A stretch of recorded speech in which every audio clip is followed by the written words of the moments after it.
हिंदवी स्वराज्याचे सरसंस्थापक छत्रपती शिवरायांना मानाचा मुजरा करतो। भारतीय राज्यघटनेचे शिल्पकार भारतरत्न डॉक्टर बाबासाहेब आंबेडकर यांना मानवंदन अर्पित करतो। आज आपली सगळी प्रक्रिया पार पाडण्याकरता या ठिकाणी उपस्थित झालेले गुजरातचे माजी मुख्यमंत्री आदरणीय रुपाणीजी, त्यांच्यासोबत आलेल्या भारताच्या वित्तमंत्री आदरणीय निर्मलाताई सीतारामनजी, आपले अध्यक्ष चंद्रशेखर बावनकुळेजी, माननीय विनोद तावडेजी, माननीय शिवप्रकाशजी, मंचावर उपस्थित असलेले सन्माननीय आशिष शेलारजी, प्रवीण दरेकरजी, या ठिकाणी आपल्या सहयोगी पक्षाचे जनसुराज्यचे विनय कोरेजी, त्याचप्रमाणे युवा स्वाभिमानचे रवी राणाजी, रासपचे रत्नाकर गुट्टेजी, आपल्याला ज्यांनी समर्थन दिलं ते एकमेव अपक्ष आमदार शिवाजी पाटील, भारतीय जनता पक्षाचे विधानमंडळातील माझे सर्व ज्येष्ठ सहकारी, कोर कमिटीचे सर्व सदस्य, माझ्या सर्व भगिनी आणि बंधूंनो, सर्वप्रथम आपल्या सर्वांचे मी आभार मानतो की आपण एकमताने या ठिकाणी विधिमंडळ गटाचा नेता म्हणून माझी निवड केली आणि ही निवड प्रक्रिया करण्याकरता या ठिकाणी आलेले माननीय रुपाणीजी आणि माननीय निर्मला सीतारामनजी यांचे देखील अतिशय मनापासून मी आभार मानतो। खरं म्हणजे आपल्या सर्वांना याची कल्पना आहे की यावेळची निवडणूक एक अतिशय ऐतिहासिक अशा प्रकारची निवडणूक राहिली आहे आणि या निवडणुकीचं विश्लेषण करायचं झालं तर मी असं म्हणेन की या निवडणुकीने एक गोष्ट आपल्यासमोर निश्चितपणे ठेवली आहे, ती म्हणजे एक है तो सेफ है आणि मोदी है तो मुमकिन है। मोदीजींच्या नेतृत्वामध्ये देशामध्ये विजयाची मालिका ही लोकसभेनंतर पुन्हा एकदा हरियाणापासून सुरू झाली आणि महाराष्ट्राने जे मॅन्डेट या ठिकाणी आपल्याला दिलेलं आहे, खरं म्हणजे महाराष्ट्राच्या जनतेला मी साष्टांग दंडवत घालतो। अशा प्रकारचं मॅन्डेट महाराष्ट्राच्या जनतेने आपल्याला दिलेलं आहे। विशेषतः या संपूर्ण प्रक्रियेमध्ये आपल्यासोबत पूर्णपणे तनमनाने या ठिकाणी असलेले महाराष्ट्राचे मुख्यमंत्री माननीय एकनाथराव शिंदेजी आणि महाराष्ट्राचे उपमुख्यमंत्री सन्माननीय अजितदादा पवारजी यांचे देखील मी अतिशय मनापासून आभार मानतो आणि तद्वतच आमचे आरपीआयचे नेते रामदास आठवलेजी आणि आमच्या सगळ्या मित्रपक्षांचे देखील मनापासून आभार मानतो। खरं म्हणजे अतिशय महत्त्वाचं अशा प्रकारचे वर्ष आहे। एकीकडे आपण सगळे लोक ज्या प्रक्रियेतनं निवडून येतो, ती प्रक्रिया ज्या संविधानाने आपल्याला दिली, भारतरत्न डॉक्टर बाबासाहेब आंबेडकरांनी तयार केलेलं आमचे संविधान, या संविधानाची 75 वर्ष पूर्ण होत आहेत आणि म्हणून सर्वार्थानं एक अत्यंत महत्त्वाचं अशा प्रकारचे वर्ष आहे। कारण आपल्याला कल्पना आहे की देशाचे प्रधानमंत्री माननीय मोदीजी हे देखील नेहमी सांगतात की कुठल्याही ग्रंथापेक्षा, धर्मग्रंथापेक्षा माझ्याकरता भारताचं संविधान सगळ्यात महत्त्वाचं आहे आणि एक असं संविधान की ज्या संविधानाने प्रत्येक भारतीयाला जगण्याचा, मोठं होण्याचा, समृद्ध होण्याचा अधिकार दिला आणि भारताला जगातले एक उत्तम राष्ट्र म्हणून प्रस्थापित करण्याचं काम केलं. अशा या संविधानाच्या 75 वर्ष पूर्ण होणाऱ्या अमृत महोत्सवी वर्षात पुन्हा एकदा या ठिकाणी आपण सरकार स्थापन करतोय. दुसरं, आपल्या सर्वांना कल्पना आहे की ज्यांनी समस्त हिंदुस्थानामध्ये मोगली आक्रमणानंतर आमची श्रद्धास्थानं जी उद्ध्वस्त झाली होती त्या सर्व श्रद्धास्थानांचं पुनरुज्जीवन केलं, त्या राजमाता अहिल्यादेवी होळकर यांचंही 300वे जयंती वर्ष हेच आहे. त्यामुळे मला असं वाटतं की ही देखील एक अत्यंत महत्त्वाची गोष्ट आहे. त्यासोबत ज्यांनी इंग्रजांच्या विरुद्ध जल, जमीन आणि जंगल वाचवण्याचा लढा उभारला आणि खऱ्या अर्थानं इंग्रजांना सळो की पळो करून सोडलं, ते भगवान बिरसा मुंडा यांची ही 125वी जयंतीचं हे वर्ष या ठिकाणी आपण साजरं करतोय. आणि अर्थातच आपल्या सर्वांचे लाडके नेते ज्यांनी नवभारताची संकल्पना मांडली, ज्याची मुहूर्तमेढ केली, आज मोदीजींच्या नेतृत्वात जो नवभारत तयार होतोय त्याचा पायवा ठेवणारे श्रद्धेय अटल बिहारी वाजपेयीजी यांचं देखील हे 100वे जयंती वर्ष आहे.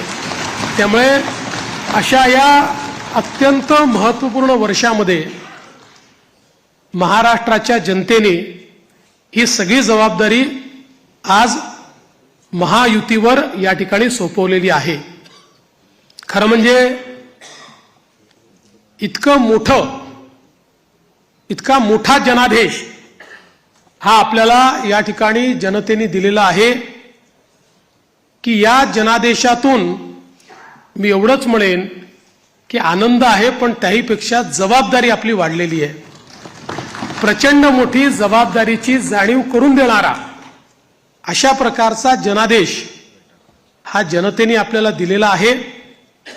आणि विशेषतः आपल्या लाडक्या बहिणी असतील, आपले लाडके भाऊ असतील, आपले लाडके शेतकरी असतील, आपले लाडके युवा असतील, या सगळ्यांनी आणि समाजातल्या दलित, वंचित, ओबीसी, आदिवासी सगळ्यांनी जो जनादेश आपल्याला दिलेला आहे त्या जनादेशाचा सन्मान राखण्याचं काम हे आपल्याला करावं लागणार आहे.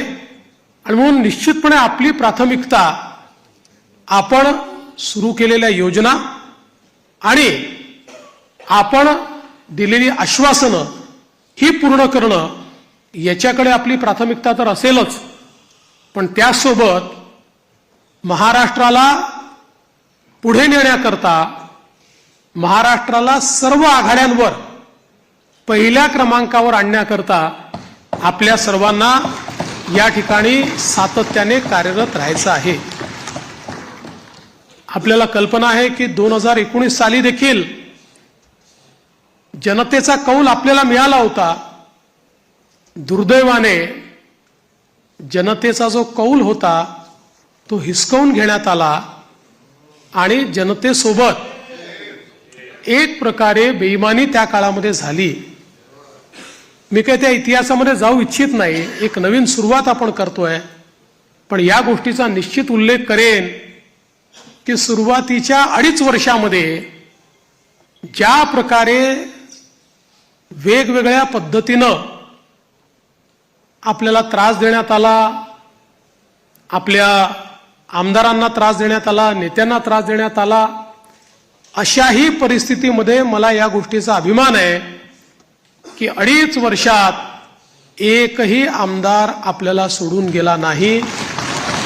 सगळे आमदार, सगळे नेते संघर्ष करत होते आणि त्या संघर्षामुळेच 2022 साली पुन्हा आपलं सरकार तयार झालं आणि त्यातूनच आज पुन्हा एकदा पूर्ण बहुमत आपल्या महायुतीला, प्रचंड बहुमत हे महायुतीला मिळालं आणि आपल्या भारतीय जनता पक्षाला 132 आणि आपल्या मित्रांसोबत 137 जागा, एक प्रकारचा इतिहास या महाराष्ट्रामध्ये लिहिला गेला. हा इतिहास मला असं वाटतं की अभूतपूर्व अशा प्रकारचा आहे. या निमित्ताने देशाचे प्रधानमंत्री माननीय मोदीजींचे मी मनापासून आभार मानेन की माझ्यासारख्या बूथचा कार्यकर्ता म्हणून ज्याने काम चालू केलंय, वॉर्डाचा अध्यक्ष म्हणून काम चालू केलंय, अशा एका कार्यकर्त्याला या सर्वोच्च पदापर्यंत 3 वेळा माननीय मोदीजींनी या ठिकाणी बसवलं. अर्थात त्यातला एकदा 72 तासाकरताच होतो, पण तरी देखील टेक्निकली होतो. त्याच्यामुळे 3 वेळा मला महाराष्ट्राच्या मुख्यमंत्री पदावर बसण्याचा मान सन्मान त्यांनी दिला. हा पक्ष ज्या प्रकारे त्यांच्या नेतृत्वात मोठा झाला, त्यातूनच सामान्य कार्यकर्त्यांना वेगवेगळी त्या ठिकाणी पदं मिळाली, चांगली पदं मिळाली, आपल्याला काम करण्याची संधी मिळाली. म्हणून मी आदरणीय मोदीजींचं मनापासून या ठिकाणी त्यांचे आभार मानतो. पक्षाचे राष्ट्रीय अध्यक्ष आदरणीय JP नड्डा साहेब यांचे देखील अतिशय मनापासून आभार मानतो. आणि त्याचसोबत ज्यांनी या संपूर्ण निवडणुकीमध्ये अतिशय ताकदीनं महाराष्ट्रामध्ये आपल्यासोबत तळ ठोकून कार्यकर्त्यांमध्ये ऊर्जा निर्माण केली आणि या निवडणुकीत अत्यंत ताकद आपल्या सर्वांना दिली, ते देशाचे गृहमंत्री माननीय अमितभाई शहा यांचे देखील आभार मानतो. आणि भारतीय जनता पक्षाचं जे शीर्षस्थ नेतृत्व आहे, त्या सगळ्या नेत्यांचे या ठिकाणी अतिशय मनापासून मी आभार मानतो. आणि विशेषतः वेगवेगळे राज्यातल्या ज्या कार्यकर्त्यांनी नेत्यांनी आपल्याला मदत केली, त्यांचे देखील मी अतिशय मनापासून आभार मानतो. महाराष्ट्रातली सगळी टीम तर आपले प्रदेशाध्यक्ष बावनकुळेजी यांच्या नेतृत्वात महाराष्ट्र भाजप हा पूर्ण ताकदीने या ठिकाणी मैदानामध्ये होता आणि त्यामुळेच हा विजय आपल्याला या ठिकाणी मिळालेला आहे. त्याबद्दल भारतीय जनता पक्ष महाराष्ट्राच्या संपूर्ण टीमचं मी मनापासून अभिनंदन करतो, आभार मानतो. आणि अर्थातच तुम्ही सगळे लोक आहात म्हणून मी इथे आहे. तुम्ही नसतात तर मी इथे नसतो. त्याच्यामुळे तुमचे सगळ्यांचे मनपूर्वक आभार मानत असताना पुढची वाट ही आपल्याला अपेक्षा पूर्ण करण्याकरता संघर्षाची आहे.